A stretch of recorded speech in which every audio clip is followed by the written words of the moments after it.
দেখুন, ব্যাপারটা কি, আপনারা এই ডিএ মামলার রায় কবে প্রকাশ পাবে সেইটা বারংবার আমাদের কাছে জানতে চাইছেন। এটা স্বাভাবিক, কারণ আপনাদের মাধ্যমেই সামগ্রিকভাবে কর্মচারী সমাজ, শিক্ষক সমাজ জানতে পারে। এখন দেখুন, এটা তো সর্বোচ্চ আদালত। সর্বোচ্চ আদালতে আমরা গিয়ে জিজ্ঞাসা করব আর বলে দেবে যে কবে রায়, সেটা তো তা না।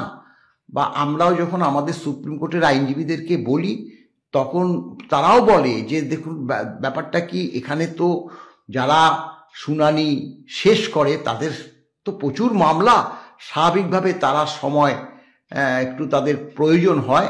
তবে শুনানি যখন শেষ হয়েছে, মামলার রায় অবশ্যই প্রকাশ পাবে। কর্মচারী সমাজ মারাত্মকভাবে ব্যতিগ্রস্ত হয়ে গেছে, এটা তাদের দোষ না। এই তো আজকে মানে এরকমও প্রশ্ন আসছে, বাবু আবার কি শুনানি শুরু হবে? মানে এগুলো শুনলে পরে স্বাভাবিকভাবে খারাপও লাগে। কারণ ঘটনাটা হলো, আমরা একটা সময় 3 মাস 4 মাসও ওয়েট করেছি রিগার্ডিং একটা হিয়ারিংয়ের জন্য। একটা উদাহরণ দিচ্ছি, মাননীয় ঋষিকেশ রায়, তার রিটায়ারমেন্ট ছিল 31শে জানুয়ারি 2025। সে তো শুনানিতে ছিল।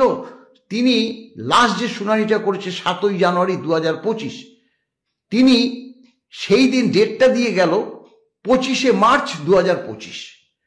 মানে দেখা গেল 3 মাসেরও উপরে। অর্থাৎ সেই যে 3 মাস আমাদের ওয়েট করে বসে থাকতে হয়েছে পরবর্তী শুনানির জন্য। এখন ব্যাপারটা হলো যে হ্যাঁ, আমি বলেছিলাম, কেন বলেছিলাম, কারণ আমাদের মামলাটা যে হয়েছিল স্পেশাল বেঞ্চ গঠন করে, সেটা কিন্তু মানে প্রধান বিচারপতি স্পেশাল বেঞ্চ গঠন করেছিল। এবং লাস্ট যে মামলাটা যেদিন ওই 7ই সেপ্টেম্বর হলো, সেদিন কিন্তু পার্ট মামলা হিসাবেই কিন্তু ট্রিট হয়েছে। পার্ট মামলা কেন? কারণ আপনারা জানেন এইটা 4th 5th 6th 7th মানে কন্টিনিউ হিয়ারিং হয়েছে 12 তারিখ।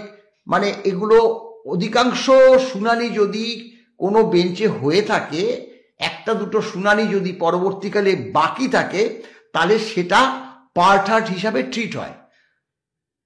পার্ট মানে ম্যাক্সিমামটা হিয়ার্ড মানে শোনা হয়ে গেছে, তাই তাকেই শেষ করতে হবে। অর্থাৎ মাননীয় সেই জাজ দ্বয়েরই শেষ করতে হবে।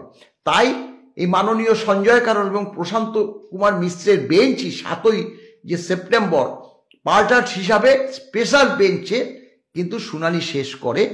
এবার আপনারা দেখুন, যেটা হচ্ছে, আমি বারবারই বলেছি, তারপরে সরকারকে 2 সপ্তাহ, আমাদেরকে 1 সপ্তাহ, 3 সপ্তাহ, মানে 3 7 21 আর 7 28, আবার 29 তারিখে, সেপ্টেম্বর মাসের 29 তারিখ থেকে ছুটি পড়ে যায় রিগার্ডিং দুর্গাপুজো। অক্টোবর মাসের পুরো প্রথম সপ্তাহটা ছিল এবং 3rd সপ্তাহ, 2টো সপ্তাহ ছুটি ছিল। অর্থাৎ অক্টোবর মাসের 15 দিন সময় পেয়েছে জাজেরা, যদি আমরা ওই সাবমিশনটা ধরি, বাদ দিয়ে দিই 2 সপ্তাহ। আর এই নভেম্বর মাসের আজকে বোধহয় 16 তারিখ, অর্থাৎ 1 মাস বলা যায় হলো। তো 1 মাস হয়েছে, সেক্ষেত্রে রায়টা লেখার পরে এটা হবে। এখন আমি এই যে 12ই নভেম্বর এবং 13ই নভেম্বর গেল, পরপর 2টো দিন স্পেশাল বেঞ্চ গঠন করেছিল। স্পেশাল বেঞ্চ মানে গঠন এবং ওই মাননীয় সঞ্জয় কারণ এবং প্রশান্ত মিশ্রের বেঞ্চ। তা আমরা আমাদের ওখান থেকে আইনজীবীরা বলে দিল যে এই স্পেশাল বেঞ্চে মামলা যেগুলো আছে সেগুলো অলরেডি পাবলিশড, অর্থাৎ কজ লিস্টে কিন্তু প্রকাশ পেয়েছে। কিন্তু অনেক সময়ই সাপ্লিমেন্টারি কজ লিস্ট বেরিয়ে কোনো মামলাও শোনে, কোনো ভার্ডিকও দেয়। সেক্ষেত্রে বলা যায় না, এই 2টো দিনের যে কোনো একটা দিন কিন্তু রায়টা বের হলেও বের হতে পারে। এখন এই বার্তাটাই আমি কর্মচারী সমাজের কাছে দিয়েছিলাম, কারণ আমাদের তো দায়িত্ব, কর্মচারী সমাজ যেহেতু জানতে চায় বারবার, সেহেতু সম্ভাবনাটা আমাদের বলতে হয়। সেই ব্যাপারেই আমরা সেটা তুলে ধরেছিলাম। দুর্ভাগ্য, সেটা প্রকাশ পায়নি। আবার দেখুন, আবারও তো আমরা তো বারবার আমরা এর সঙ্গে জড়িত থাকি। আবারও কিন্তু 18ই যে নভেম্বর মঙ্গলবার, সেখানে কিন্তু স্পেশাল বেঞ্চ গঠন হয়েছে। স্পেশাল বেঞ্চে একটা পার্ট মামলা শুনবে, 2টো থেকে একটা পার্ট মামলা শুনবে মাননীয় সঞ্জয় কারণ এবং প্রশান্ত কুমার মিশ্র, 18ই নভেম্বর মঙ্গলবার।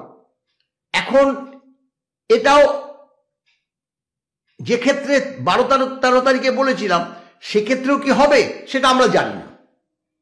তাহলে ওই যেটা হচ্ছে সাপ্লিমেন্টারি, যেহেতু অলরেডি কজ লিস্ট বেরিয়ে গেছে, মঙ্গলবার দিন আসলে পরে ওদের যে মামলাটা উঠবেই।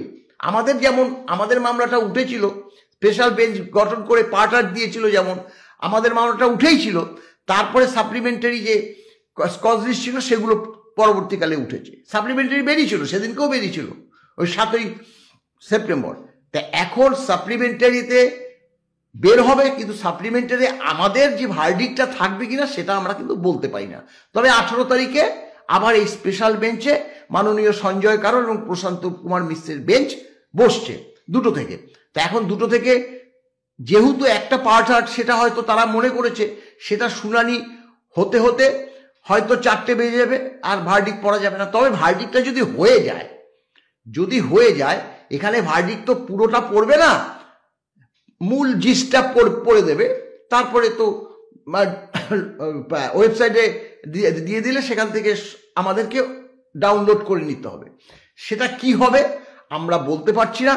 তবে আমাদের আশা যে নভেম্বর মাসে এখনো মানে 15 দিনের মতো সময় আছে, 2 সপ্তাহ মানে বেশি সময় আছে, এর মধ্যে প্রকাশ পেলেও পেতে পারে, না হলে আমাদের কিন্তু ওয়েট করতে হবে। এইটুক কর্মচারী সমাজের কাছে আমরা বারবার বলছি আপনারা ধৈর্য ধরুন। এবং আরও একটা বলছি, আমরা যখন পোস্ট করি বা এই আপনারা যখন ইউটিউবে দেন, অনেকে কিন্তু বিরূপ মন্তব্য করে সর্বোচ্চ আদালতের উপর। এটা কিন্তু আপনাদের কাছে, আপনারা আমাদেরকে বলুন, যা ইচ্ছে বলুন, আমাদেরকে বলুন, আমাদের সংগঠনকে নামে বলুন, কিন্তু সর্বোচ্চ আদালতের এই মাননীয় সঞ্জয় কারোল এবং প্রশান্ত কুমার মিশ্র এই বেঞ্চ যদি না থাকতো, আমরা কিন্তু ডিএ মামলা আমাদের আজকে শেষ হতো না। কারণ আপনারা সবাই জানেন এই যে আগের যে 2টো বেঞ্চ, আমি আর নাম করছি না, তারা দিনের পর দিন সময় মানে অপচয় হয়েছে, মামলাটা কোনো অগ্রগতি হয়নি। কিন্তু এই মাননীয় সঞ্জয় কারোল এবং প্রশান্ত কুমার মিশ্র মহাশয় মামলাটা হাতে নেওয়ার পর কিন্তু সেই যে 25 তারিখ যে ডেটটা দিয়ে গেছিল মাননীয় ঋষিকেশ রায়, মার্চ মাসের 25 তারিখ, সেদিন থেকে ধরেছে 7ই সেপ্টেম্বর 2025 মামলা শেষ হয়েছে। এবং ম্যারাথন হিয়ারিং, যেটা সুপ্রিম কোর্টে এরকম ভাবে হয় কিনা সন্দেহ আছে। শুভেন্দু অধিকারী দেখুন, মিস্টার পাটিওয়াল আইনজীবী, বরিষ্ঠ আইনজীবী, তাকে লাগিয়েছিল কিন্তু শুভেন্দু অধিকারী, সবাই জানে। এবং প্রথম থেকেই এখানে যে এই যে টোটাল যে 28-29টা শুনানি হয়েছে, পাটিওয়াল সাহেব কিন্তু উপস্থিত ছিলেন। সেটা ব্যক্তিগতভাবে শুভেন্দু অধিকারী কিন্তু তাকে নিয়োগ করেছিল। কিন্তু তাতেও তো শুভেন্দু অধিকারী তিনি নিজে আইনজীবী নিয়োগ করেছিল, কিন্তু মামলাটা ওঠেনি। তাহলে বিকাশবাবুর সঙ্গে মমতা ব্যানার্জির যদি থাকে বলে, তাহলে যে বলেছে সে মূর্খের স্বর্গে বাস করে, পরিষ্কার কথা। কারণ বিকাশবাবুর সঙ্গে মমতা ব্যানার্জি তো বিকাশবাবুকে 2 চক্ষে দেখতে পারে না। এটা আমরা বিভিন্ন ইউটিউবে দেখি, বিকাশবাবু কড়া কথা বলে, বাস্তবটা তুলে ধরে, দুর্নীতিটা তুলে ধরে থাকে। আর কি সেদিন থাকবে? দুর্নীতি করছে, চুরি করছে, এইভাবে মাননীয় বিকাশবাবু বলছে এবং প্রমাণ সহ বলছে। 32,000 শিক্ষকের কথা বলছে, এরা বেআইনিভাবে অধিকাংশ নিয়োগ হয়েছে, 26,000 চাকরি চলে গেছে, আবার বাধ্য হয়ে আবার নতুন করে পরীক্ষা নিতে হয়েছে। কার জন্য? বিকাশবাবুর জন্য। আর বিকাশবাবুর জন্য হলে কি হবে? সেটা তো আদালত বিচার করেছে। আদালত বিচার করে দেখেছে হ্যাঁ, আইনজীবীরা যেই বার্তা তুলে ধরেছে সেটা সঠিক, তাই তো 26,000-এর চাকরি চলে গেছে। আবার এই যে 32,000 চাকরি প্রাইমারি স্তরে, সেটা বিচার দিয়ে এবং রায়, এখানেও তো শুনানি শেষ হয়ে গেছে, রায় রিজার্ভে আছে। এই যে রায় রিজার্ভে আছে, সেটা তো ওয়েট করতে হবে। এখন এক্ষেত্রে যারা এই যে রায়ের জন্য, যাদের রায়টা, তারা ভাববে যতদিন না রায় বেরো, রায় যদি আমাদের বিপক্ষে যায়, আবার এক পক্ষ ভাববে যত তাড়াতাড়ি ইচ্ছে রায়টা বেরো। এখন সেই রায়টা কি কেউ বলে কয়ে বার করতে পারবে? উচ্চ আদালতের যারা শুনানি করেছে, যে মাননীয় জাজরা শুনানি করেছে তারাই রায় বার করবে, কবে বার করবে না করবে ঠিক সেম জিনিস ওখানে কজ লিস্টে জানা যাবে, এটাই তো নিয়ম।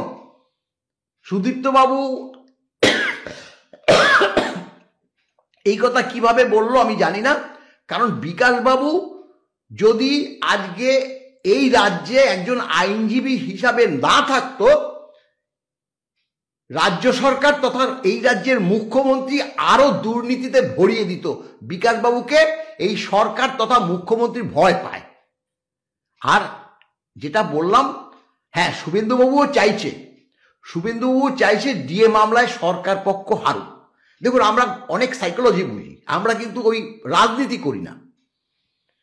শুভেন্দুবাবু চাইছে যে যখনই হারবে ডিএটা দিতে বলবে তখন মুখ্যমন্ত্রী গাড্ডায় পড়বে, তারা রাজনীতি করবে, তারা রাজনীতিবিদ, তারা রাজনীতি করবেই।